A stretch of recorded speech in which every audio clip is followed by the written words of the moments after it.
最近整活有点多啊，来点不忘初心的，解决一下私信里边的大小问题。哎，你们分得清谁是钟钟和露露吗？好像还有很多人分不清啊。第一个问题是想要小钟的那个歌单和那个歌单，会放在这一期的评论下面，希望大家好好的那个和那个。男朋友要分手，分手之前还好好的，忽然就跟我说他喜欢上一个比他大8岁的人，而且我们感情也很好。这个事儿分手就是对的。如果他找了一个跟你反差那么大的人的话，说明他更喜欢的那个类型就不是你这个类型。小学生11岁，他说他发现和同龄人聊不来，而能在网上跟素不相识的比自己大10岁以上的人交谈非常的顺畅，是不是自己心里有点不正常？这个我觉得很正常，我觉得很正常。我就会假装自己是20多岁的人，也11、12岁吧，然后聊一些社会的问题啊、电视剧啊。就后来有一个大哥，他非要跟我语音，因为那时候就戴那个头戴耳机，你到底多少岁啊？然后我就喂，结束了这段孽缘。这有个大问题是，他觉得自己跟同龄人没有那么的合得来，但我觉得这个不是问题。这个事情其实不只是我们在当下会发生，在见自己爱人的家长的时候，对方的父母难道不是一个比你大几十岁的人吗？你以后有了孩子，难道不是一个跟你小几十岁的人在沟通吗？生而为人，我们都是独立的个体，都有在这个世界上有自己作为个体的时候的一些疑问。不要去管那些年龄上的差距、社会身份上的差距，不代表说有这样的身份差距你就不能聊这些。而且我们两个出去玩的时候，就特别容易跟身边的一些年长的人成为好朋友。他们也会觉得，哎，我们又有年轻人的活力，活力和朝气，又有他们喜欢的那种成熟稳重，还有看问题的一些老道，所以就能跟他们变成好朋友。对，你很棒的一点就是，你可以跟比你年龄很大的人聊得很开心。那你已经成长了很快了，这就是一个强于同龄人的一个地方。那下一个点呢，不是一个问题，它是个很多朋友的心里话。感谢你的视频太细腻了，我这个钢铁直男看了，感觉新世界大门被打开了。这个就是我们一直做视频是觉得会跟很多 UP 主不太一样，就是我们的交流不是一个男生主说或者女生主说的视频，从男性和女性不同的角度去探讨，在讨论，在碰撞。其实我们两个做视频呢，不太喜欢说男人应该怎么做，女人她就应该是什么样，而且我们日常的角色不应该因为我们的性别而产生固化，都是从我们这个人去出发。我能穿的裙子他也能穿。我们两个在做视频的时候，有很多人说你们的观点有的时候太过于中庸，不容易爆。我们不愿意用一种观点去伤害另一方的人，也不愿意用一种理念去框住一部分的人，所以这个就是视频温温吞吞的原因。但是做出来之后是我们喜欢的内容，而且看到很多人去肯定我们就会觉得非常非常开心。下一个问题很适合小钟，他喜欢一个女生，但是因为女生刚分手，感情呢波动很大，他们两个人在这个暧昧期的阶段呢，是女生呢目前又不能完全的忘掉前任，女生觉得对男生不公平，所以男生就说他愿意等女生走出来，但是又不敢太热情，怕物极必反。那么这个问题是男生应该慢慢等女生呢，还是亲密的多陪伴呢？怎么那么强？这个问题就是撞到枪口上，这就是我们当初在一起的状态啊。那个时候啊，我可是经历了几个月特别痛苦的日子。我不痛苦，你也痛苦，我知道。当时我们视频里也说过嘛，在分手过一段时间以后，他前任室友在朋友圈里面发得了抑郁症，小钟把这一切都归咎于自己。我当时的想法就非常简单，非常喜欢你，我不希望你受到伤害。那么这些问题，如果我表达了我喜欢你，那是你会开心的事；但是我表达如果说我喜欢你，就要迫切的跟你在一起，那这是给他的压力。所以我把所有的问题都仔细的剖开，哪一些是表达喜欢，哪一些是在喜欢之后还会给压力的问题，尽可能的规避了那些问题，并且在日常中经常出现，经常出现是一个好事。刷脸刷存在感，这句话小钟说过原话，跟我说过800遍。就是当时他觉得自己对不起爸妈这么多年的关照，对不起前任给他这么大伤害，又对不起我让我的付出一无所有。我当时真是 sorry 全场。但是呢，女生一旦跟你表达出来，我觉得这样对你不公平，这个想法意味着她是想跟你有进展的。如果她没有想法的话，她直接跟你说不行不就行了，那就是对你有一种心疼的感觉。那既然她对你有情绪波动，你就需要慢慢的等她，但是你在等他的时候呢，就要刷刷存在感，时不时的跟他说一些他喜欢的东西啊，送他一些小礼物啊，带他去吃好吃的呀。当然所有的一切就要遵循我刚才说的，你要摘开来，你是表达的是喜欢，还是喜欢之后还有压力的一些表现。对，等他就要有一点耐心，完全没有负担跟你在一起，你就会像我们两个一样很开心，非常快乐。让一切交给时间。下一个故事呢，哇，是一个有点感动我的一个故事。他首先是一个新晋男粉丝啊，他和他现在女朋友呢在一起了。男生20岁，在北京的211读书，女生呢在老家的省会读一个专科。那当然属于异地的状况，但他们感情非常好。首先，这个男生他没有任何感情经历，但是女生呢之前是有过感情经历的并且谈了还蛮久。但女生是那种很清纯的女生。那女生可能因为以前的感情经历不太顺利，并且家里呢从小也有一些波折，所以她对于感情是非常珍惜的。她觉得这个男生简直就是原话啊，从天而降的大礼。她很害怕失去这个男生。但是这个男生虽然很爱这个女生，因为自己以前完全没有过感情经历，所以想起女生跟其他男生的感情经历，他会很痛苦。然后女生又觉得看他痛苦，自己也很痛苦，说自己也很后悔。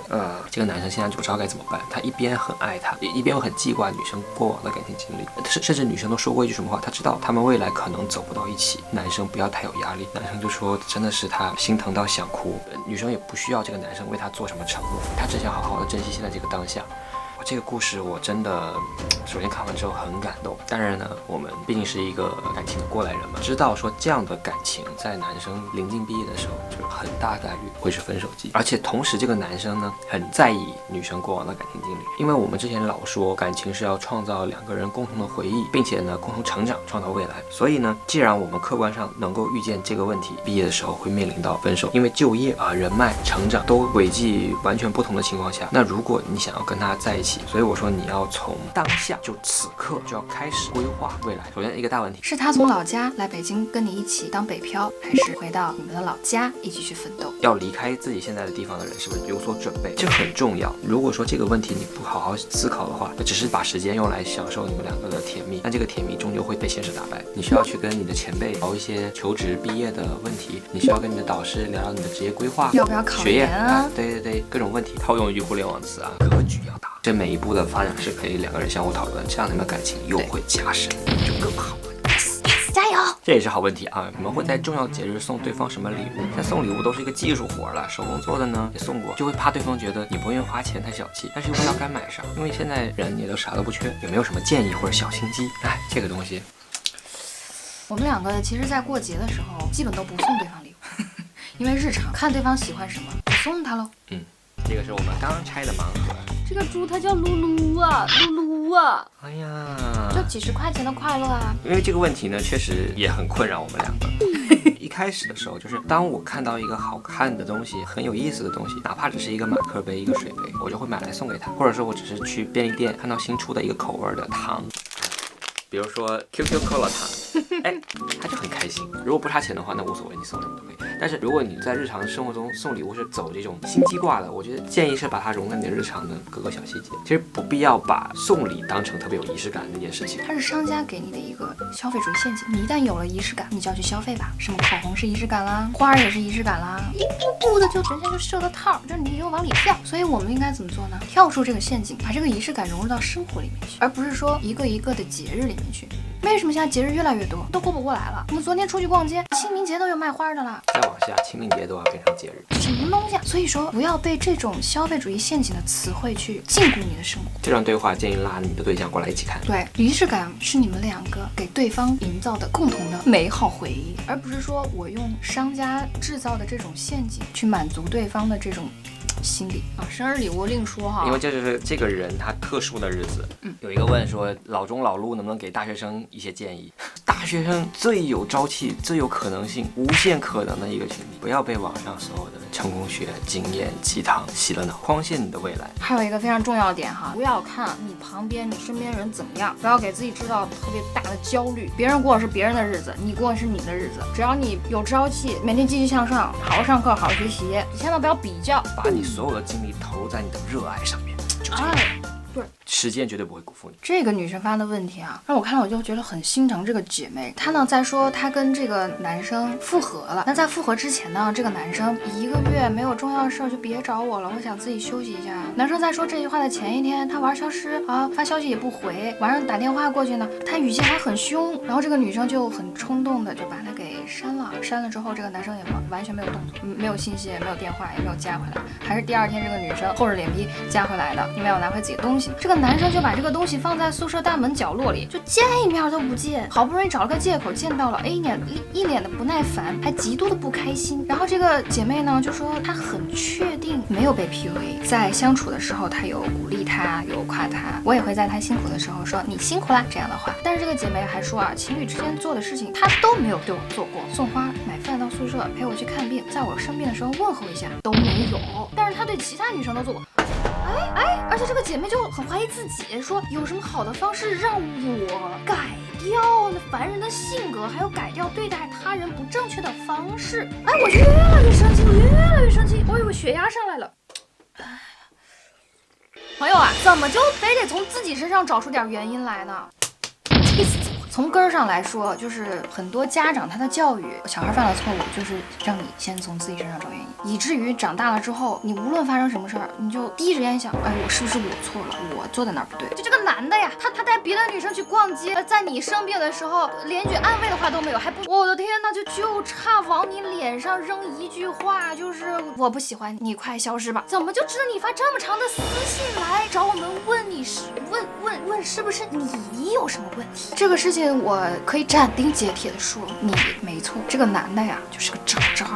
我们为别人着想是，首先这个人值得他被着想。你对一个人付出的前提是他可以承得住你的付出，并且能对你的付出给予回应。